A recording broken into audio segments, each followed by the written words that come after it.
कहीं ऐसा तो नहीं है कि औरंगजेब की आड़ में जो कुछ हो रहा है वो कोई हादसा नहीं बल्कि एक सोची समझी साजिश का हिस्सा है?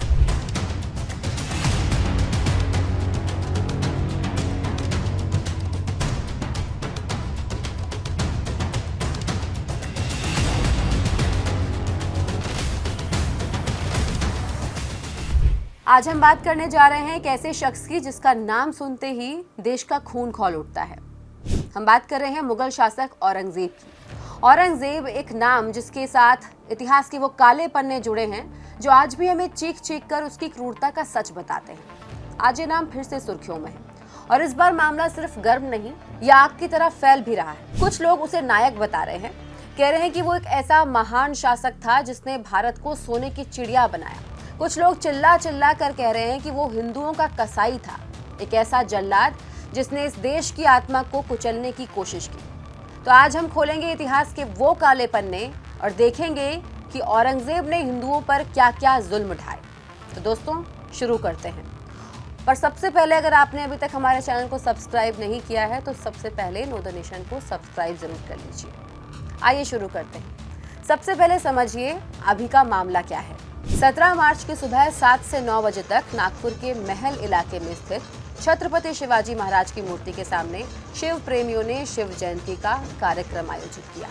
यह आयोजन शांतिपूर्ण रहा। हालांकि दोपहर 12 बजे विश्व हिंदू परिषद और बजरंग दल के 40 से 50 कार्यकर्ताओं ने औरंगजेब की कब्र हटाने की मांग को लेकर प्रदर्शन शुरू किया। एक ऐसा व्यक्ति जिसने क्रूरता की हदें कर डाली है वह हमको अब सहन नहीं होता है, इसलिए हमने आज से शंखनाद किया है। शनै शनै हम इसके अंदर आगे बढ़ेंगे और जैसे जैसे इस आंदोलन को आगे बढ़ाएंगे इसका अंतिम परिणति जो होगी वह होगी चलो संभाजी नगर कार सेवा करेंगे और आवश्यकता पड़ेगी तो हमारे यही सब कार्यकर्ता उस कब्र को उठा करके फेंक देंगे समुद्र के अंदर।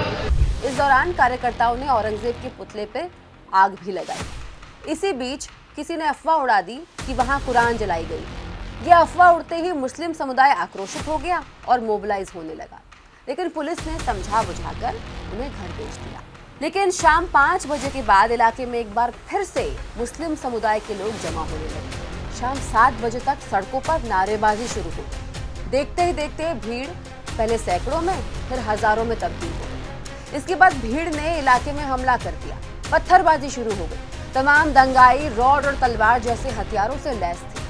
हिंदुओं की दुकानें जलाई गई, हिंदुओं के घरों पर हमले हुए, हिंदू इलाकों में खड़ी गाड़ियों को जला दिया गया। शाम 7 बजे तक सड़कों पर नारेबाजी शुरू हो गई और देखते ही देखते हजारों की संख्या में युवक सड़क पर उतर आए। शाम 7:30 बजे तक हिंसा चरम पर पहुंच गई। पुलिस पर भी हमला हुआ। हालात बेकाबू होने पर आंसू गैस के गोले भी छोड़े गए। इस हिंसा में 15 से ज्यादा पुलिसकर्मियों और 5 से 6 आम नागरिकों को चोटें आई। एक पुलिस अधिकारी पर कुल्हाड़ी से हमला हुआ। दंगाइयों ने महिला पुलिसकर्मियों के साथ भी बदतमीजी की और उनके कपड़े तक फाड़ने की कोशिश की। जिस प्रकार से कुछ लोगों ने पत्थरबाजी की है, पुलिस पर भी पत्थर फेंके हैं, ये बिल्कुल गलत है। मैं स्वयं इन सारी घटनाओं पर नजर रखकर हूँ। मैंने पुलिस कमिश्नर को ये कहा है कि कानून व्यवस्था बनाने के लिए जो भी कड़े से कड़े कदम उठाने की आवश्यकता हो उठाए जाए और शांति को बनाया जाए। अगर कोई दंगा करता है, कोई पुलिस पर पत्थर फेंकता है, कोई समाज में तनाव निर्माण करता है तो ऐसे सभी लोगों के ऊपर कड़ी से कड़ी कार्रवाई की जाए। अब सवाल है कि झूठी अफवाह किसने उड़ाई और क्या इस अफवाह का मकसद शहर में दंगा कराना था? जब दोपहर में पुलिस ने भीड़ को समझा बुझाकर भेज दिया था तो फिर कैसे भीड़ शाम को फिर से इकट्ठा हो गई? इस भीड़ को किसने पत्थर और हथियारों से लैस होकर आने को कहा? क्या ये भीड़ दंगा करने के मकसद से ही आई थी? क्या मुस्लिम समुदाय के बीच कोई सेंट्रलाइज मैसेज सिस्टम काम कर रहा था? इस दंगे के इन्वेस्टिगेशन के कुछ पहलू आपको चौंका देंगे। इस पूरे मामले में पुलिस ने फहीम खान नामक एक शख्स को गिरफ्तार किया। फहीम खान मुस्लिमों का लोकल नेता है और माइनॉरिटी डेमोक्रेटिक पार्टी यानी कि एमडीपी का अध्यक्ष है। लेकिन जांच करने वाले अधिकारी भी इस बात के लिए श्योर नहीं है कि फहीम खान इस पूरे मामले का मास्टरमाइंड है या फिर सिर्फ एक मोहरा। ऐसा इसलिए क्योंकि इस हमले का बांग्लादेश कनेक्शन भी सामने आया है। नागपुर हिंसा की जांच में शामिल साइबर सेल के सामने बांग्लादेश का एक ऐसा फेसबुक अकाउंट आया जिसमें नागपुर में दंगे भड़काने की धमकी दी गई है। जांच में पता चला कि ये अकाउंट चलाने वाला जो शख्स है वो बांग्लादेश का निवासी है और उसने ये पोस्ट बांग्लादेश से ही डाला था। लेकिन नागपुर हिंसा और दंगे की बुनियाद तो उसी समय रखी जाने लगी थी जब तुष्टीकरण की राजनीति करने वाली पार्टियों और नेताओं ने औरंगजेब के सपोर्ट में बोलना शुरू किया। समाजवादी पार्टी के अबू आजमी कहते हैं औरंगजेब न्याय प्रिय था। अरे भाई, किसका न्याय? जिसने अपने भाई की हत्या की, अपने पिता को कैद किया, उसे आप न्यायप्रिय कहते हैं? कांग्रेस के इमरान मसूद कहते हैं कि औरंगजेब ने अखंड भारत बनाया, तो फिर शिवाजी कौन थे? इमरान मसूद को नेहरू की डिस्कवरी ऑफ इंडिया पढ़नी चाहिए, जिसमें उन्होंने लिखा है कि औरंगजेब के शासन में मुगल साम्राज्य कमजोर हुआ था। जेडीयू के खालिद अनवर कहते हैं कि औरंगजेब अच्छा शासक था। सच में? जिसने मंदिर तोड़े, लाखों को मारा, वो अच्छा शासक था? सबसे पहले ये जान लीजिए कि ये औरंगजेब था कौन। इसका पूरा नाम था अबुल मुजफ्फर मुहिउद्दीन मोहम्मद औरंगजेब आलमगीर। मुगल साम्राज्य का छठा बादशाह। 1658 से 1707 तक, यानी कि पूरे 49 साल तक इसने हिंदुस्तान पर हुकूमत की। लेकिन गद्दी कैसे मिली? औरंगजेब की कहानी शुरू ही होती है एक खूनी खेल से। अपने पिता शाहजहां को उसने काल कोठरी में डाल दिया, अपने भाई की हत्या कर दी।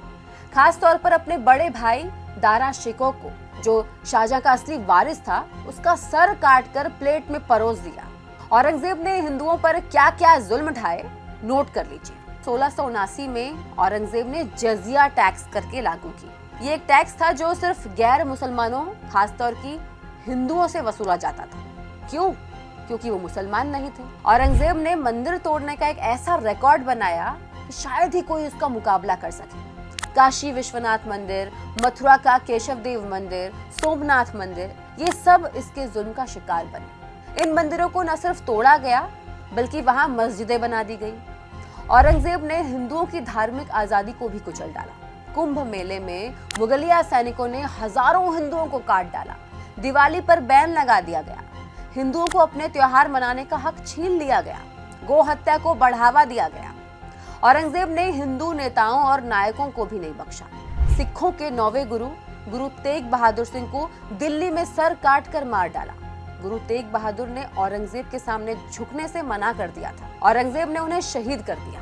फिर 1689 में छत्रपति संभाजी, शिवाजी महाराज के बेटे, इन्हें 40 दिन तक टॉर्चर किया गया।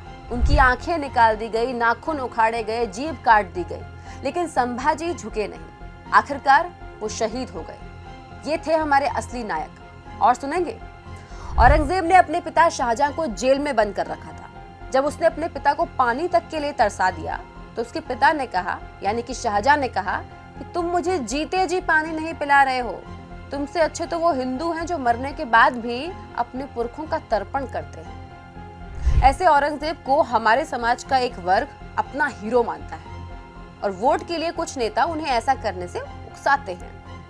औरंगजेब जैसे लोग किसी भी समाज का हीरो नहीं हो सकते। कोई भी उसे कैसे हीरो मान सकता है जब वो खुद अपने आप को विलन मानता था। अपने आखिरी समय में अपने बेटे आजम को लिखे खत में औरंगजेब लिखता है कि राज करने के दौरान मैंने जो भी कुछ किया उसने बस दुख और निराशा छोड़ी है। मैं एक बादशाह के तौर पर नाकाम हो गया। मेरे गुनाह ऐसे नहीं जिन्हें माफ किया जा सके। और सुनिए, जवाहरलाल नेहरू क्या कहते थे। अपनी किताब डिस्कवरी ऑफ इंडिया में जवाहरलाल नेहरू लिखते हैं कि औरंगजेब खराब और कट्टर शासक था। अखिलेश यादव और उनकी पार्टी आज औरंगजेब का महिमा मंडन कर रही है। ये वही अखिलेश यादव हैं जिन्हें 2016 में एक अंग्रेजी अखबार ने औरंगजेब कह दिया था तो उन्हें बहुत बुरा लगा था। मैंने एडिटर से बुलाया, मैंने पूछा कि भाई तुम्हें किसने कहा था लिखने के लिए, और मैंने कहा स्पीकर ऑन कर लो।